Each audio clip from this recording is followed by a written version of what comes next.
और एक के साथ विवाह समारोह करते हैं। क्यों करते हैं? वो श्रेष्ठ लगा इसलिए। वर माने श्रेष्ठ, वर माने दूल्हा। आप कहेंगे बाबा यहां दूल्हा जैसी तो कोई बात नहीं है, कृष्ण को दूल्हा क्यों कहा, कृष्ण को वर क्यों कहा? श्रृंगार विप्रम्भ स्रार श्रृंग सरवार सर्वस्वरस। विप्रम्भ श्रृंगार का प्रतीक है, श्री कृष्ण को वर कहना। समझे? देखो एक आपकी स्तर से बात करूं, जब शादी होती है तो हम लोग कितने भी कुरूप हों सुंदर बनने की कोशिश करते हैं। कई लोग तुम्हारा सुंदर बनने की कोशिश करते हैं, बंदर बन जाते हैं। समझे? शादी जब होती है तो हम लोग खूब ब्लीचिंग ब्लीचिंग ब्लीचिंग क्या करते हैं उसको। आजकल तो चेहरा बदल जाता है महाराज, ऐसा ऐसा नाटक शुरू हो गया। हाँ ऐसा नाटक है, होता है। प्यार से बोलो। स्वामी कृपात्री जी महाराज ने एक बात इसमें कही कि दूल्हा की जो सुंदरता है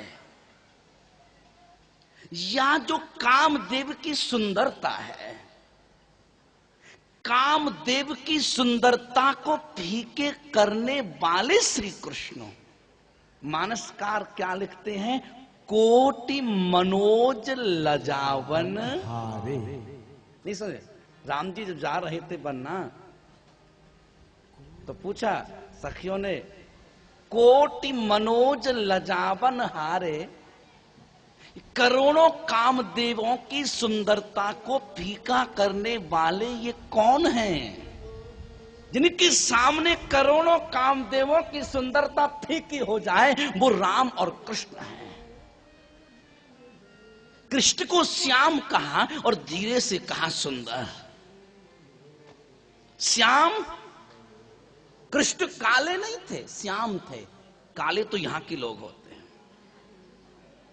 प्यार से बोलो। यहां के लोग महाराज सब काले होते हैं, एक ही चीज सफेद होती है। प्यार से बोलो। सब काले। मद्रास स्टेशन में एक व्यक्ति बैठा, एक महिला को घूर रहा था। एक महिला को घूर रहा था। महिला बहुत देर तक देखती रही। जब उस पर नहीं रहा गया तो पूछ लिया, भाई साहब बहुत देर से मेरी तरफ देख रहे हैं, ऐसा मुझ में क्या छुपा है जो मुझे देख रहे हैं? उस पुरुष ने कहा, छिपा तो कुछ नहीं है, तू इतनी काली है इसलिए देख रहा हूं। कई बार कालों को देखने का भी मजा है। बहुत ज्यादा काला व्यक्ति महाराज बड़ा, एक व्यक्ति है घूमता रहता है। मैं कहता हूं अच्छा है कि पुरुष है। प्यार से बोलो। उसने पूछा मुझ में क्या है जो तुम देख रहे हो? वो बोला तुम बहुत काली हो इसलिए देख रहा हूं। महिला बोली इसमें मैं क्या कर सकती हूं, मैं काली हूं तो। वो पुरुष बोला अपने घर में नहीं रह सकती क्या? रोड में निकलने की जरूरत क्या है? प्यार से बोलो। भगवान कृष्ण को कहा श्याम, फिर कहा सुंदर। श्री कृष्ण काले हैं लेकिन महाराज काले हैं तो क्या हुआ है? तो बोलो बाबा, तुम्हारी तरह फोकटियां थोड़ी हैं। कबूतर जा जा जा, पहली प्यार की चिट्ठी दूसरी तीसरी को दिया।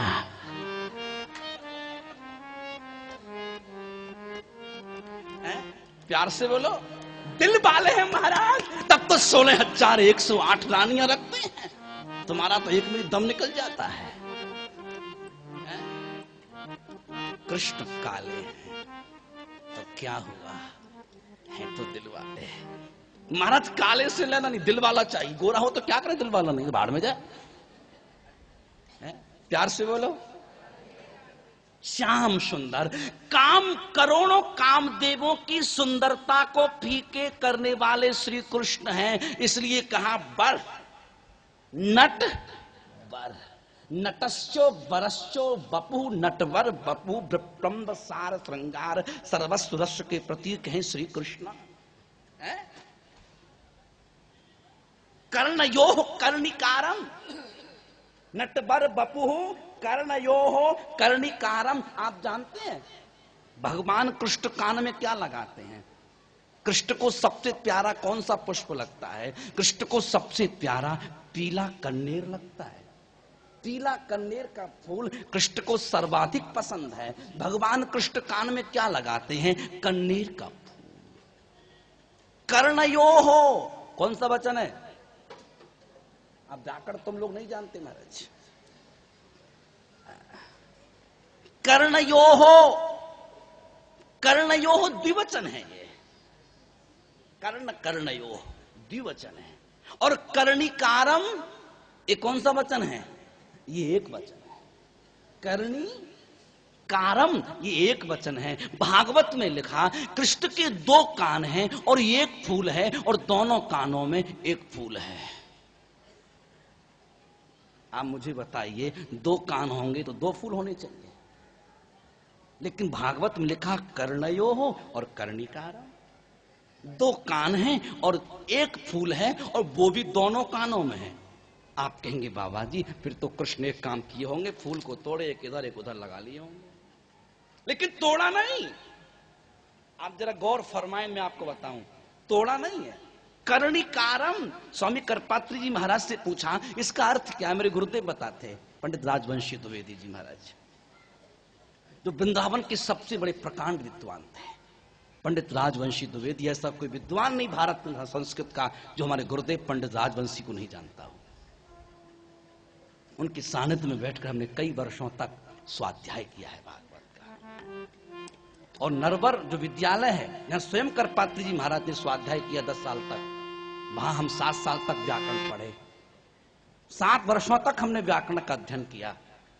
इच्छा तो थी कि हम किसी विश्वविद्यालय में जाकर के पढ़ाएंगे, पढ़ने की बात, लेकिन वो हो ना सका। हमारी भाषा विद्यार्थी समझते नहीं थे। हमने सोचा विद्यार्थियों क्या पढ़ाएं, हमने जनता को पढ़ाना शुरू कर दिया। मेरे गुरुदेव ने कहा था कि बेटा जीवन में एक बात याद रखना, वेद पढ़ने के बाद, ग्रंथ पढ़ने के बाद जीवन में इसको बेचना नहीं। और मुझसे साफ साफ कहा था तुम इन वेद शास्त्रों को, धर्म ग्रंथों को पढ़ने के बाद सिर्फ लोगों को सुना करके उनका कल्याण करो। इसलिए मैंने 1108 भागवत का संकल्प लिया। मेरे गुरुदेव ने मुझसे कहा है, उस संकल्प की पूर्ति के लिए मैं लगा हुआ। और शायद आप जानते हैं, आप मेरा विशेष सहयोग कर रहे हैं। जितने यहां बैठे हैं उसमें शायद 10, 20, 25 लोग होंगे जो मेरी भागवत कथा नहीं कराए होंगे। शायद प्राय हैं, सब यजमान हैं हमारे। यदि एक एक का नाम लेकर बताऊं तो महाराज आप आश्चर्य में पड़ जाएंगे कि सबको मैं जानता हूं। इसलिए मैं आपकी अच्छी व्यवस्था करता हूं कि आपसे मेरा पारिवारिक रिलेशन है, श्रोता वाला नहीं है कि पब्लिक आई और चली गई। पब्लिक वाला रिलेशन नहीं आपसे मेरा। आप सबसे मेरा रिलेशन है कि मैं आपका घर का गली भी जानता हूं। जितने लोग यहां बैठे हैं सबका घर जानता हूं, सबकी गली जानता हूं, तुम्हारा जीजा फूफा मौसा मामा को भी जानता हूं। ऐसा नहीं कि मैं तुम बोला मैं तो पहली बार आया हूं। हर व्यक्ति का नाम जानता हूं, सबसे मेरे रिलेशन है, सबके मेरे पास नंबर्स हैं, सबको जानता हूं। सब यहाँ कथा करे बैठे, नंबर से बताऊं, सब सामने जो बैठे हैं सब कथा, पीछे पीछे सब बैठे देखो। कई लोग तो महाराज कथा सुनते नहीं थे छत्तीसगढ़ में, वो मेरे चुंगल में फंस गए, अब छोड़ते नहीं। हाँ, रायपुर में कथा करने गया, साहू जी बैठे हैं हमारे यहाँ पे, वो 3 बार भागवत देवी भागवत कराए हैं। वहां में भागवत करने गया तो एक शर्मा ब्राह्मण फैमिली में कथा में आई, जिंदगी में पहली बार। बोले महाराज आपकी कथा मैंने सुनी, अब मुझे लगा कि श्री कृष्ण सही सही काम किए। वाह कमाल का आदमी है। हाँ, मैं तो आज तक कृष्ण के विषय में जाना ही नहीं, हाथ जोड़ा और चला गया। फिर बेचारे उन्होंने भागवत कथा हमारी कराई। मैंने कि अच्छे से समझो, दोबारा भी कराना, प्यार से बोलिए। कई लोग कथा हमारी कराए हैं, कई लोग महाराज कथा में सहयोग करते हैं हमारे यहाँ। जब पता लगता है गुरुजी कथा हो रही है, चंदा मांगने चला जाए हमारे नाम से कोई रायपुर के अंदर, तो महाराज बिना 1100 को नहीं मिले। फिर चंदा का धंधा मत करना, चंदा का धंधा गंदा है। नहीं समझे? चंदा धंधा मत कर। कई लोग तो हमारे नाम रसीद छपा लेते हैं, पोस्टल, गुरु जी की कथा हो रही है, और अब